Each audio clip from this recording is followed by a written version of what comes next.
2008 সালের পরের থেকে এই দেশে কোনো সুষ্ঠু নির্বাচন হয় নাই। কোনো সময় রাত্রে হয়েছে, কোনো সময় গভীর রাত্রে হয়েছে, কোনো সময় পাশের কক্ষে হয়েছে, কোনো সময় নির্বাচন হয় নাই। বিনা ভোটে তারা নির্বাচিত হয়েছে, যার কারণে দেশে লুটতরাজের একটা শাসন কায়েম হয়েছিল। গত 200 বছরে আওয়ামী লীগ যেভাবে লুটতরাজ করেছে, টাকা পাচার করেছে, মন্ত্রীরা বিদেশে ঘর ক্রয় করেছে, এই ধরনের নজির পৃথিবীতে কোনোখানে নাই। আপনারা দেখেছেন একজন মন্ত্রী কয়েকশো ঘরবাড়ির মালিক, এবং এই যাবৎ যে টাকা পাচার হয়েছে বা খেলাপি ঋণ হয়েছে, আমি খেলাপি ঋণ সম্বন্ধে বলবো। খেলাপি ঋণ বর্তমানে প্রায় 6 লক্ষ কোটি হাজার টাকার উপরে। যদি খেলাপি ঋণে এত হয়, পাচার হয়েছে এর থেকে দ্বিগুণ বা আরো বেশি, তাহলে একটা দেশের অর্থনীতি কিভাবে ঠিক থাকতে পারে? হাসিনা যায় নাই, তিনি যাওয়ার আগে এই দেশের অর্থনীতি, সমাজনীতি, বিচার ব্যবস্থা এবং শিক্ষা ব্যবস্থা, স্বাস্থ্য খাত সবকিছু তিনি ধ্বংস করে দিয়েছেন। এই ধ্বংস করার পিছনে মূল লক্ষ্য ছিল, এবং এই যাবৎ যে টাকা পাচার হয়েছে বা খেলাপি ঋণ হয়েছে, আমি খেলাপি ঋণ সম্বন্ধে বলবো। খেলাপি ঋণ বর্তমানে প্রায় 6 লক্ষ কোটি হাজার টাকার উপরে। যদি খেলাপি ঋণে এত হয়, পাচার হয়েছে এর থেকে দ্বিগুণ বা আরো বেশি, তাহলে একটা দেশের অর্থনীতি কিভাবে ঠিক থাকতে পারে? হাসিনা যায় নাই, তিনি যাওয়ার আগে এই দেশের অর্থনীতি, সমাজনীতি, বিচার ব্যবস্থা এবং শিক্ষা ব্যবস্থা, স্বাস্থ্য খাত সবকিছু তিনি ধ্বংস করে দিয়েছেন। এই ধ্বংস করার পিছনে মূল লক্ষ্য ছিল, তিনি মনে করেছিলেন বাংলাদেশকে ভারতের একটা অঙ্গরাজ্যে পরিণত করবেন, কিন্তু তিনি এটা ভুলে গেছিলেন। কারণ তিনিও যুদ্ধ করেন নাই, তার বাবাও যুদ্ধ করে নাই, তার দলের লোকেরাও যুদ্ধ করে নাই। 1971 সালের যুদ্ধের মাধ্যমে এই দেশ আমরা স্বাধীন করেছিলাম। সুতরাং এই স্বাধীনতার পিছনে কি ছিল, কিভাবে এই দেশ স্বাধীন হয়েছে, কত লোক এখানে শহীদ হয়েছে, এই ব্যাপারে হাসিনার কোনো জানা ছিল না। যার কারণে তিনি এসেছিলেন শেখ মুজিবের হত্যার প্রতিশোধ নেওয়ার জন্য। তিনি এই প্রতিশোধ সঠিকভাবে নিয়েছেন এই জাতির উপরে। আজকে এই জাতি বিভিন্নভাবে পঙ্গু অবস্থা থেকে এই জাতিকে সঠিক জায়গায় ফিরে নিয়ে আসা বর্তমান সরকারের পক্ষে আদৌ সম্ভব না। সেজন্য আমরা মনে করি একটা জাতীয় সংসদ নির্বাচন অত্যাবশ্যক। তারা বিভিন্ন সময় বিভ্রান্তিমূলক বক্তব্য রেখে আসছে। কোনো সময় বলে স্থানীয় সরকার নির্বাচন, কোনো সময় বলে এটা, কোনো সময় বলে এটা। এটা মূলত কাজ হলো প্রধান নির্বাচন কমিশনারের। তিনি তত্ত্বাবধায়ক সরকারের যিনি প্রধান হবেন, যা প্রধান আছেন, তার সাথে পরামর্শ করে একটা তারিখ ঘোষণা করবেন। এখন দেখছি কখনো প্রেস সেক্রেটারি কথা বলে, কখনো উপদেষ্টারা কথা বলে। উপদেষ্টারা নিজের কাজ করছে না, কিন্তু ভারত ইলিশ মাছ কিভাবে পাঠাবে, পলিথিন কিভাবে বাজার থেকে উঠে নেবে, এগুলি হলো তাদের সংস্কার। আসল জনগণের সমস্যার দিকে তারা কোনো দৃষ্টিপাত করছে না। সুতরাং আমরা আজকে দাবি করছি, সর্বাগ্রে সংসদ নির্বাচন দিতে হবে। যদি সংসদ নির্বাচন না দেয়, তাহলে আমরা বাধ্য হব ঐক্যবদ্ধভাবে এই সরকারের বিরুদ্ধে আন্দোলন করার জন্য। কারণ আমাদের দীর্ঘ 15 বছরের আমাদের যে ত্যাগ তিতিক্ষা, 5 আগস্ট এমনি আকাশ থেকে নামে আসে নাই। 5 আগস্ট হয়েছে আমাদের কর্মফলের কারণে। কারণ 15 বছর আমরা এই সরকার বিরুদ্ধে আন্দোলন করেছি, জনগণকে প্রস্তুত করেছি, যার কারণে ছাত্র জনতা যখন জুলাই মাসে আন্দোলন শুরু করলো সেটা সফল হয়েছিল। কারণ মাঠটা উত্তপ্ত করেছিল কে? মাঠটা উত্তপ্ত করেছে রাজনীতিবিদেরা।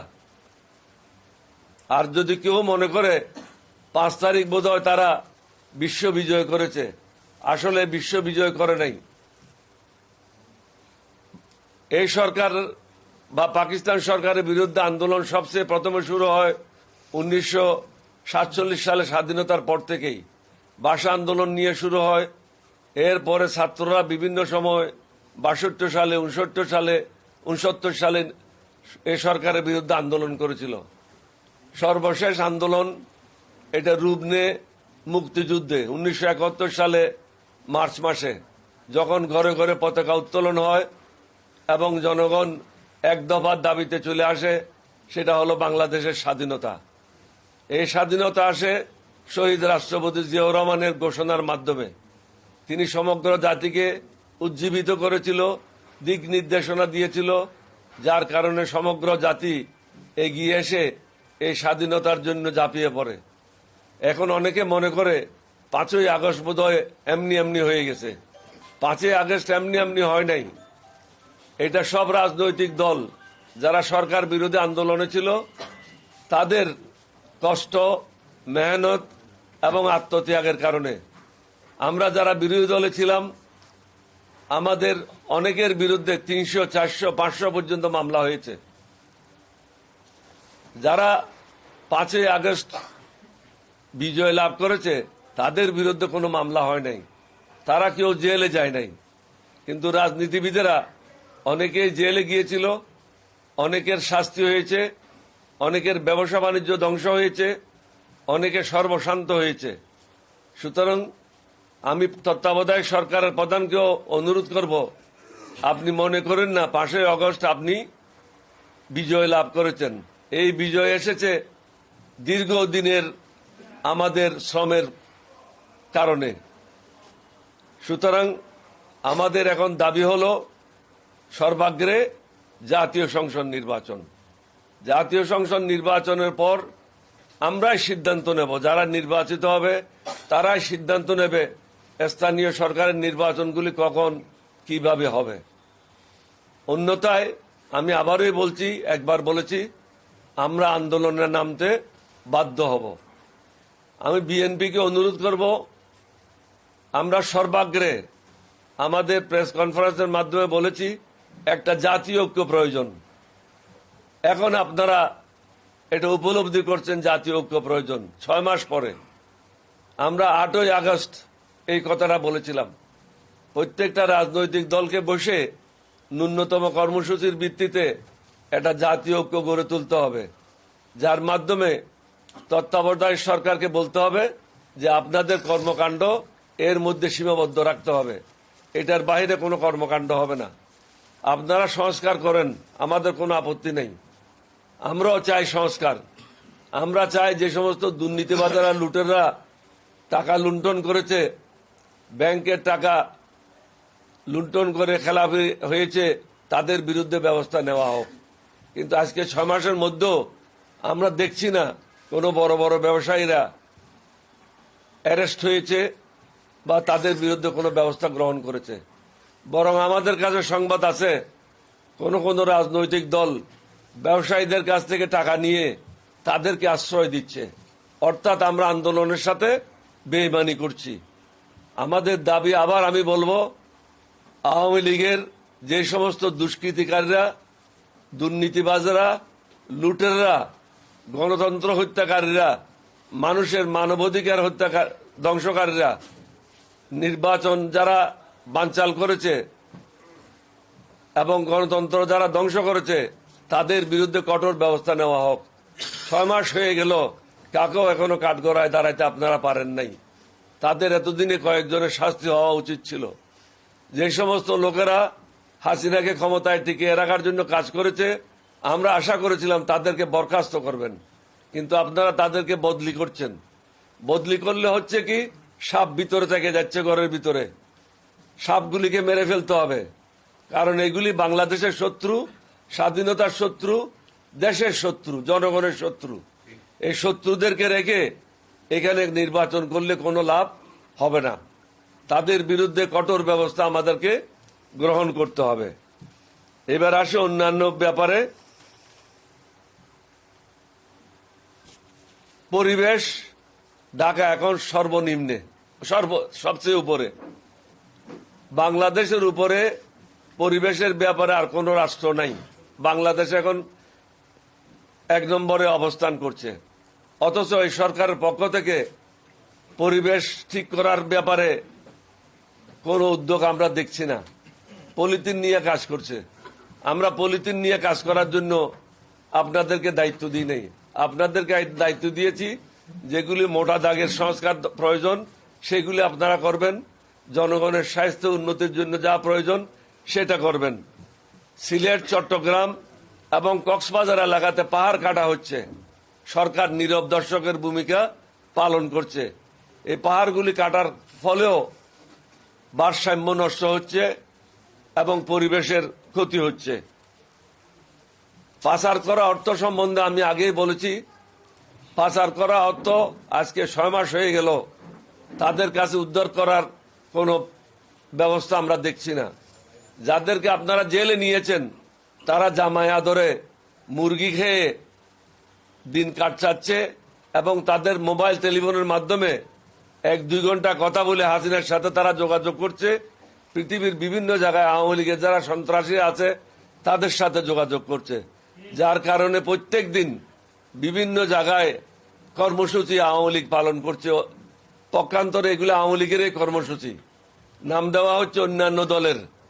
কখনো সচিবালয়ে আগুন, কখনো এখানে মারামারি, কখনো ওখানে হত্যাকাণ্ড, কখনো কারো গলা কাটা হচ্ছে। এগুলির পিছনে হচ্ছে সব শেখ হাসিনা এবং তার লোটা বাহিনী। লোটা বাহিনীর বিরুদ্ধে আমরা বহুবার বলেছি আপনারা তাদেরকে বরখাস্ত করেন। বদলি করা কোনো সমাধান নয়, তাদেরকে অবসর দেওয়া কোনো সমাধান নয়। তারা এই জাতির অর্থ সম্পদ ধ্বংস করেছে, সবাই দুর্নীতির সাথে জড়িত ছিল। সুতরাং তাদেরকে বরখাস্ত করে প্রয়োজনে উল্টা লটকায়ে সরওয়ার্দী উদ্যানে প্রকাশ্যে তাদের কাছ থেকে টাকা উদ্ধার করার ব্যবস্থা গ্রহণ করতে হবে। কারণ এই টাকা কারো বাপের টাকা না, এই টাকা হলো সাধারণ মানুষের টাকা। এই টাকা তারা লুণ্ঠন করে জেলখানায় মুরগি খেয়ে দিন কাটাবে, আর আমরা এখানে ঘাস কাটবো। এটা এই তত্ত্বাবধায়ক সরকারের এটা চিন্তা করা উচিত না। আপনারা এটাও দেখেছেন রাস্তায় প্রত্যেক দিন নির্মম হত্যাকাণ্ড ঘটছে, এই হত্যাকাণ্ড থামছে না এবং ছিনতাই রাহাজানি রাস্তায় বহুগুণ বেড়ে গেছে। মাদক দ্রব্যের ব্যবসা প্রসার লাভ করছে। মাদক বন্ধ করার কোনো ব্যবস্থা এই সরকার দৃশ্যত করে নাই। যখন যার ইচ্ছা রাস্তা বন্ধ করে দাবি দেওয়া আদায়ে ব্যস্ত। মনে হয় দেশে হরিলুট চলছে। রাস্তায় কর্মসূচি পালন করলে অন্তর্বর্তীকালীন সরকার দাবি দেওয়া মেনে নিচ্ছে, সুতরাং মানুষ আরো উৎসাহিত হচ্ছে। যখন দাবি দেওয়া মানে নেওয়া হচ্ছে তখন বাকিরা মনে করে আমরাও আমাদের দাবি দেওয়া নিয়ে রাস্তায় নামি। সরকারকে এগুলি কঠোর হস্তে দমন করতে হবে। এই সরকারের পক্ষে এগুলি দমন করা আর সম্ভব না, যার জন্য আমরা জাতীয় সংসদ নির্বাচনের দাবি করছি। রাজনৈতিক দলের অনেকগুলি রাজনৈতিক দলের আবদারের পরিপ্রেক্ষিতে বিভিন্ন জায়গায় পদায়ন করা হচ্ছে। আমাদের অনুরোধ হবে আপনারা পদায়ন করেন, কিন্তু পদায়ন করার আগে তার ইতিবৃত্তান্তগুলি বের করে নিতে হবে। এই লোকটা এই পদের জন্য উপযুক্ত কিনা, তার মাধ্যমে দেশের উপকার হবে কিনা। আমাকে খুশি করার জন্য, রাজনৈতিক দলকে খুশি করার জন্য তাদের লোকগুলি আপনি বিভিন্ন জায়গায় বসায় দেশের জন্য দুর্ভোগ ডেকে নিয়ে আসবেন, এটা কোনো প্রকারে গ্রহণযোগ্য নয়। ভারত থেকে বারবার বলা হচ্ছে মৌলবাদ নতুনভাবে বাংলাদেশে সৃষ্টি হয়েছে। আমরা ভারতের উদ্দেশ্যে বলবো পৃথিবীতে প্রত্যেকটা লোক মৌলবাদী। কেন মৌলবাদী? আমি মুসলমান হিসেবে আমি ইসলাম ধর্মের মূল মন্ত্রে বিশ্বাস করি, সুতরাং আমি মৌলবাদী। একজন হিন্দু তার ধর্মের মৌল মন্ত্রে সে বিশ্বাস করে, তাহলে সে মৌলবাদী। একজন খ্রিস্টান তার ধর্মের মূল মন্ত্রে বিশ্বাস করে, একজন বুদ্ধিস্ট সে তার ধর্মের মূল মন্ত্রে বিশ্বাস করে। সুতরাং প্রত্যেকটা মানুষ মৌলবাদী। এখানে কথা হচ্ছে এক্সট্রিমিজম,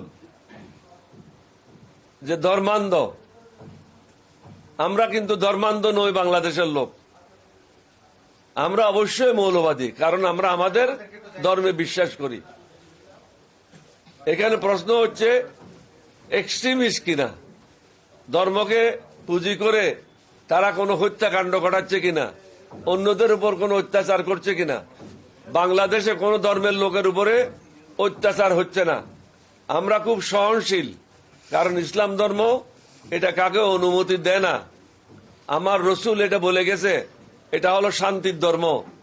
আমরা সকলের সাথে সমান আচরণ করতে চাই, সকলকে নিয়ে সুখে শান্তিতে বসবাস করতে চাই। আমরা চাই আমাদের ব্যাপারে কেউ হস্তক্ষেপ না করুক, কেউ নাক না গলাক। ভারতের নাক গলানি, ভারতের তদারকি বাংলাদেশে আর কখনো চলবে না। কোন কোন রাজনৈতিক দল ভারতের কাছে মাথা নত করে কাজ করে যাচ্ছে। আমরা তাদেরকে অনুরোধ করব, আল্লাহর উপর ভরসা করেন, আমার নবীর উপর ভরসা করেন। এই জন্যই আল্লাহ রাব্বুল আলামিন বলেছেন তাওয়াক্কালতু আলাইহি, আল্লাহর উপর ভরসা করো, আমার উপর ভরসা করো। আল্লাহ বলছেন আমি তোমাদেরকে পথ দেখাবো। কোন মানুষ কাকেও কিছু দিতে পারে না, আল্লাহ রাব্বুল আলামিন দেয়।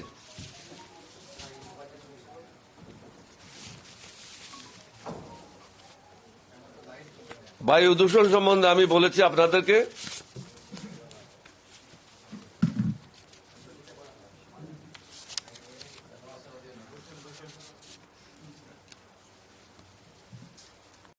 আন্দোলন, কিছু কিছু নাস্তিকেরা, কিছু কিছু বিপদগামীরা এটাকে বিপ্লব বলে এবং বিদ্রোহ বলে। তাদের অনুরোধ করব বিপ্লব এবং বিদ্রোহের ডেফিনেশনগুলি ডিকশনারি থেকে পড়ে নেওয়ার জন্য। এটা ছিল একটা এক দফার আন্দোলন। ছাত্ররা, জনতারা সবাই, রাজনৈতিক দলের সবাই আমরা বলেছি এটা হলো এক দফা এক দাবি, হাসিনা তুই কবে যাবি। এটাই ছিল আমাদের আন্দোলন। সুতরাং বিদ্রোহের সাথে বিপ্লবের সাথে এটাকে একসাথে করে বিপ্লব এবং বিদ্রোহ খাটো করবেন না। 1971 সালে সেটা ছিল বিদ্রোহ, সেটা ছিল বিপ্লব। কারণ একটা দেশের থেকে আমরা পৃথক হয়ে আর একটা দেশ সৃষ্টি করতে চেয়েছি। এইবারের জুলাই অগাস্টের যে আন্দোলন, এটা আমরা এক দেশ থেকে আরেকটা দেশ সৃষ্টি করতে চাই নাই। একটা হলো একটা সরকার থেকে আরেকটা অন্য সরকার গঠন করার জন্য আমরা চেষ্টা করেছি। সুতরাং দুটার মধ্যে অনেকগুলি পার্থক্য রয়েছে।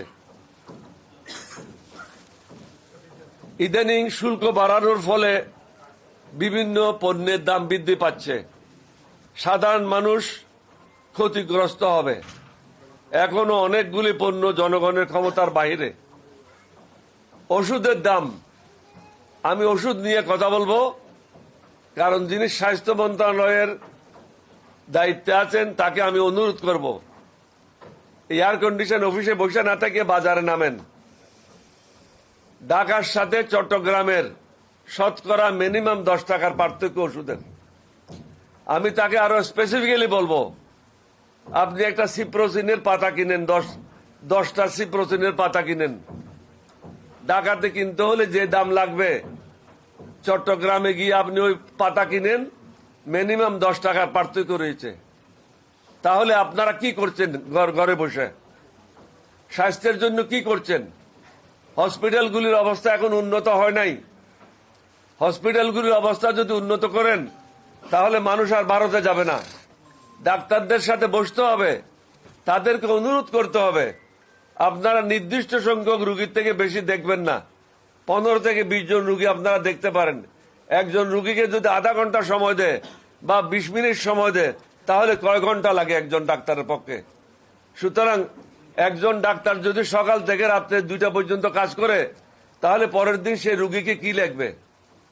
আমি এখানে একটা প্রকৃত ঘটনা বলতে চাই। চট্টগ্রামে একজন রিক্সাওয়ালা তার রোগ নিয়ে ডাক্তারের চেম্বারে ঢুকলো। ডাক্তার সাহেবকে বিস্তারিত বর্ণনা করলো যে আমার এই রোগ। ডাক্তার সাহেব তখন ওষুধ স্লিপ লিখবে, তখন এসে ঢুকলো ডাক্তার সাহেব নতুন বাড়ি করছিল, তখন এসে ঢুকলো তার মিস্ত্রি এসে বলল, স্যার পরশুদিন ডালাই, ছাদের ডালাই হবে, আপনি যদি আমাকে কালকের মধ্যে সকালের মধ্যে রড আর সিমেন্ট কিনে না দেন তাহলে আমার পক্ষে ডালাই দেওয়া সম্ভব হবে না। তখন ডাক্তার সাহেব বলল, অবশ্যই তোমাকে রড আর সিমেন্ট দেওয়া হবে। তখন তিনি করলেন কি, ওষুধের স্লিপের উপরে লিখে দিলেন 200 বস্তা সিমেন্ট 10 টন রড। এটা নিয়ে রিক্সাওয়ালা লেখাপড়া জানে না, সে ওষুধের দোকানে গেল, ওষুধের দোকানে গিয়ে স্লিপটা দিল, বলে ভাই আপনি তো ভুল জায়গায় চলে আসছেন, আপনি তো নতুন বিল্ডিং করতেছেন, এখানে তো রড সিমেন্টের কথা লেখা আছে। বলে যে ভাই আমি তো অসুস্থ লোক, ডাক্তারের কাছে গেছিলাম ওষুধের জন্য। এই হলো দেশের অবস্থা। একজন ডাক্তারের যদি 150 জন রুগী দেখে, সে তো রড সিমেন্টে লিখবে ওষুধের জায়গায়, কারণ তার একটা লোকের ব্রেন কতক্ষণ কাজ করে। সুতরাং আমি অনুরোধ করব উপদেষ্টাকে, ডাক্তারদের সাথে বসেন, তাদের সাথে সমন্বয় করেন। বিদেশে কোনো ডাক্তার 15 থেকে 20 জনের উপরে রুগী দেখে না, আর আমাদের এখানে 100 থেকে 150 জনের নিচে কেউ রুগী দেখে না, সকাল 7টা থেকে রাত্রে 3টা পর্যন্ত। তাহলে 2 ঘন্টা 3 ঘন্টা ঘুমিয়ে আপনি কিভাবে রুগীদের প্রতি ন্যায় বিচার করবেন? আজকে যদি রুগীদেরকে বলা হয় তোমাকে 5টা ওষুধ দেওয়া হলো, উপরের 1 নম্বর ওষুধটা দেওয়া হলো এই রোগের জন্য, 2 নম্বর ওষুধটা দেওয়া হলো এই রোগের জন্য, 3 নম্বর ওষুধটা দেওয়া হলো এই রোগের জন্য, তাহলে আপনাকে এক্সপ্লেইন করতে হবে। এখন আগের যুগ নাই, মানুষের ঘরে গেলেই তারা গুগলে ঢুকতে পারে ওষুধগুলি কি জন্য দিয়েছে এবং এগুলি কাজ হচ্ছে কিনা, তাকেও এটা দেখার সুযোগ করে দিতে হবে। অনেক সময় ভুলভাবে ওষুধ দেওয়া হয়, রুগী এগুলি খেয়ে এগুলি ব্যবহার করে মারাত্মকভাবে ক্ষতিগ্রস্ত হয়। এটার কারণ হচ্ছে আপনারা 18 থেকে 19 ঘন্টা রুগী দেখেন বা কাজ করেন, হসপিটাল করেন, রুগী দেখেন, তারপরে আপনারা নিজের জীবন আছে, তখন যখন প্রেসক্রিপশন লিখতে যান তখন ভুল প্রেসক্রিপশন লেখেন। সুতরাং এটা বসে উভয় পক্ষকে বসে এটা সমাধান করতে হবে। শহীদ রাষ্ট্রপতি জিয়াউর রহমানের সময় আমি বঙ্গভবনে ছিলাম, তখন সরকারি ডাক্তারকে পারমিশন দেওয়া হয়েছিল বাইরে রুগী দেখার জন্য। এর আগে সরকারি ডাক্তারদের প্রাইভেট প্র্যাকটিস করার কোনো অনুমতি ছিল না। এটা কেন দেওয়া হলো? তখন বাইরে সর্বসাধারণের জন্য কোনো ডাক্তার ছিল না, ডাক্তারের অভাব ছিল, যার কারণে ডাক্তারদেরকে অনুমতি দেওয়া হয়েছিল আপনারা হসপিটালে নির্দিষ্ট ডিউটি করার পরে প্রাইভেট প্র্যাকটিস করবেন। এখন তো ডাক্তারের ছড়াছড়ি, ডাক্তার তো বাইরে চলে যাচ্ছে, সুতরাং এখন তো সেই সমস্যা নাই। একজন ডাক্তারকে 15-20 জনের উপরে রুগী দেখতে দেওয়া যাবে না। এবং কতগুলি পরীক্ষা নিরীক্ষা দেওয়া হয়, পরীক্ষা নিরীক্ষাগুলি যারা করে এই ল্যাবরেটরির সাথে তাদের সম্পর্ক থাকে। আপনি যদি 20টা পরীক্ষা দেন, 6,000 টাকার পরীক্ষা দেন, তাহলে এখানে 60-40 রেশিও হয়। যাদের ল্যাব থাকে তারা 60% দেয়। অনেক ডাক্তারদেরকে, আমি সবাইকে বলবো না, অনেক ডাক্তারকে 40% টাকা দিতে হয়। এবং আপনার অনেক ডাক্তার আছে নির্দিষ্ট কোম্পানির ওষুধ ছাড়া অন্য প্রেসক্রিপশন করে না, কারণ তাদের রিপ্রেজেন্টেটিভ বাইরে দাঁড়িয়ে থাকে। এটার ফলে কি হয়, অনেক ডাক্তারদেরকে বাইরে ভিজিট করার সুযোগ দেওয়া হয়, জার্মানি যাওয়ার জন্য টাকা দেওয়া হয়, লন্ডন যাওয়ার জন্য টাকা দেওয়া হয়, জাপান যাওয়ার জন্য টাকা দেওয়া হয়। অনেকগুলি অনৈতিক কাজ বিভিন্ন সেক্টরে হচ্ছে। বর্তমান সরকারকে এগুলি দেখতে হবে, আগামী দিন যারা সরকার আসবে তাদেরকেও এগুলি দেখতে হবে, কারণ সরকার 2 জন বা 3 জন লোক দিয়া হয় না, অভিজ্ঞ লোক একটা গ্রুপ করতে হয়। প্রেসিডেন্ট জিয়ার সময় আমরা প্রত্যেক জায়গার থেকে যারা দক্ষ, অভিজ্ঞ এবং যাদের বিরুদ্ধে কোনো দুর্নীতির অভিযোগ ছিল না, এই ধরনের ব্যক্তিদের সমন্বয়ে মন্ত্রিসভা গঠিত হয়েছিল, যার কারণে দেশ এগিয়ে গিয়েছিল। আজকে ভারতের সাথে যে চুক্তিগুলি হয়েছে, এই চুক্তিগুলি স্থগিত করতে হবে, কারণ অনেকগুলি চুক্তি আছে, যেমন গোলামি চুক্তি করেছিল তাজউদ্দিন সাহেব। এই গোলামি চুক্তি সাইন করার পরে তৎকালীন অস্থায়ী রাষ্ট্রপতি নজরুল ইসলাম হুঁশারে পড়ে গিয়েছিল, কারণ এটাতে একটা অন্যতম চুক্তির শর্ত ছিল বাংলাদেশে কোনো সামরিক বাহিনী থাকবে না, ভারতের সামরিক বাহিনী বাংলাদেশে থাকবে। বাংলাদেশে হবে প্যারামিলিটারি, যারা শুধু আইন শৃঙ্খলা রক্ষার দায়িত্বে থাকবে। ভারত থেকে ডিজিএসপি আসবে, এই দেশ শাসন করবে। আমি বলবো প্রত্যেকটা দেশের সাথে যে সমস্ত চুক্তিগুলি হয়েছে, চুক্তিগুলি আপনারা আবার দেখেন এবং যেগুলি দেশ বিরোধী চুক্তি হয়েছে এগুলিকে স্থগিত করেন। এখন কারো অধীনে কারো তদারকি করে তদারকির মাধ্যমে বাংলাদেশ চলবে না। আমি কর্নেল অলি হিসেবে আমি আরেকটা সংগ্রাম করার জন্য প্রস্তুত, আমার এই বয়সেও। কিন্তু জনগণকে অসহায় অবস্থায় আমরা রেখে যেতে চাই না। আমরা চাই আমাদের দেশের জনগণ যে কারণে যুদ্ধ করেছিল, আত্মাহুতি দিয়েছিল, শাহাদত বরণ করেছিল, সেটার প্রতি সম্মান রেখে আমরা মৃত্যু জনগণের পাশে থাকব। জনগণের পাশে থেকে জনগণের মঙ্গলের জন্য কাজ করব। কেউ যদি মনে করে কোন দলের সেবা দাস হিসেবে কাজ করব, কোন মন্ত্রীর সেবা দাস হিসেবে কাজ করব, কোন দেশের সেবা দাস হিসেবে কাজ করব, তারা বোকার সর্বে বসবাস করছে। আমরা দেশের জনগণের জন্য যেটা মঙ্গল, আমাদের নিজস্ব কর্মসূচি আছে। আমরা আমাদের কর্মসূচি থেকে বিচ্যুত হই নাই। আমাদের কর্মসূচির সাথে যদি অন্য দলের কর্মসূচি মিলে আমরা একটা আপোষ রপার মাধ্যমে একটা সমন্বয় করব। আমরা আপাতত বিএনপির সাথে আছি, কারণ তাদের কর্মসূচি এবং আমাদের কর্মসূচি প্রায় সেম, হয়তো 5% 10% ডিফারেন্ট থাকতে পারে। আমি বিএনপিকেও বলবো, আপনারা একটা উদ্যোগ নেন, সমমনা দলগুলিকে ডাকেন, ডেকে ঐক্যবদ্ধ একটা কর্মসূচি প্রণয়ন করেন এবং সরকারের কাছে কর্মসূচিটা জানান দেন যে আপনাদেরকে এই কাজগুলি করতে হবে। এই কাজগুলি না করলে আগামী এতদিন পরে আপনাদের বিরুদ্ধে আমরা রাস্তায় নামব। এখানে কাকেও ফ্রি টিকিট দেওয়ার জন্য আমরা আসি নাই। এবং আমি বিশেষ করে বিদ্রোহ করেছিলাম শহীদ রাষ্ট্রপতি জিয়াউর রহমানের নেতৃত্বে। আমি যতদিন বেঁচে আছি আমি কাকেও ফ্রি টিকিট দেব না। ইনশাল্লাহ আল্লাহর মেহরবানিতে জনগণের মঙ্গলের জন্য যেটা করার দরকার আমরা সেটা করে যাব এলডিপির পক্ষ থেকে। আপনাদের সবাইকে ধন্যবাদ। আর একটা প্রশ্ন আছে, গ্যাসের সমস্যা হচ্ছে। গ্যাসের দায়িত্বে যিনি উপদেষ্টা আছেন তিনি অভিজ্ঞ লোক, তাকে আমি অনুরোধ করব নতুন গ্যাস কূপের অনুসন্ধান করেন। এখানে অসময়ে এখন বিশ্ববাজারের দাম ঊর্ধ্বগতি, বাংলাদেশের প্রত্যেকটা জিনিসের দাম ঊর্ধ্বগতি। এই সময় গ্যাসের দাম বৃদ্ধি করে জনগণের দুর্ভোগ বাড়ানোর চেষ্টা করবেন না। সরকারের যদি কিছু ক্ষতিও হয় সেটা আপনাদেরকে সহ্য করে নিতে হবে। পার্বত্য চট্টগ্রাম অশান্ত হচ্ছে। এটা কেন অশান্ত হচ্ছে? কারণ হাসিনা ভারতবর্ষকে খুশি করার জন্য একটা চুক্তি করেছিল। হাসিনা প্রধানমন্ত্রী হিসেবে জানতো না নিজের দেশের কোন লোকের সাথে চুক্তি হয় না, এটা চুক্তি হয় এক দেশের সাথে অন্য দেশের। সুতরাং হাসিনাকে এইটার কারণেও, দেশদ্রোহিতার কারণে, জনগণের ক্ষতির করার কারণে হাসিনার বিরুদ্ধে অন্য একটা মামলা হইতে পারে সরকারের পক্ষ থেকে। হিলট্যাক্টের ব্যাপারে আর্মিকে আরো সতর্ক অবস্থানে যেতে হবে। কোন অবস্থাতে যেন অবৈধ প্রবেশকারীরা হিলট্যাক্টে ঢুকতে না পারে। এবং যে সমস্ত স্পর্শকাতর জায়গায় বিদেশিদেরকে জায়গা দেওয়া হয়েছে, যেমন মিরেশ্বরী এলাকাতে কোন কোন দেশকে 1000 একর জায়গা দেওয়া হয়েছে। আমি গত মিটিংয়েও ডক্টর ইউনূস সাহেবকে অনুরোধ করেছি এই জায়গা অনতিবিলম্বে বাতিল করেন। কারণ এখানে যদি 1000 একর জায়গার উপর তার লোকজন নিয়ে বসে যায় তাহলে চট্টগ্রাম এলাকা বিচ্ছিন্ন হয়ে যাবে। এটা করতে দেওয়া যাবে না। অনেকগুলি বন্দর আপনারা করেছেন, স্থলবন্দর করেছেন, এগুলির কোনো আবশ্যকতা নাই।